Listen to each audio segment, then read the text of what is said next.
حبيت أعمل هالفيديو طريقة البطاطا المقلية نص قلية لحتى أفيد الصبايا اللي ما بيعرفوا أي متى بدهم يشيلوا البطاطا من الزيت وهي نص قلية. وحميت الزيت عم سقط البطاطا،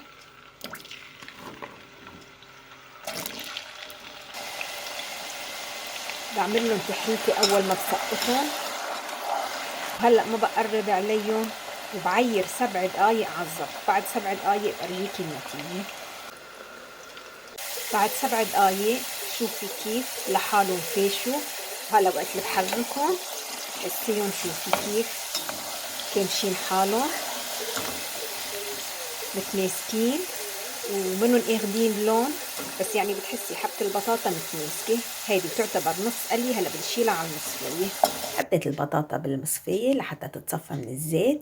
في عندي طريقتين، إذا كنت بدي فرزها بنطرها لحتى تبرد على الآخر، بقسمها بأكياس، كل كيس قد الوجبة اللي أنا بدي إياها. ووقت القلي بحمي الزيت كتير منيح وبطلع كيس البطاطا من الفريزر مباشرة على القلي. هيك بكون أنا عملت تحضير مسبق وحصلت على نتيجة رائعة للبطاطا. بتطلع البطاطا مقرمشة شهية، ما بقى تاخد معي وقت كتير. بياخد معي فوج البطاطا من 4 دقايق إلى 5 دقايق، لأنه نحن قليينه نص قلية.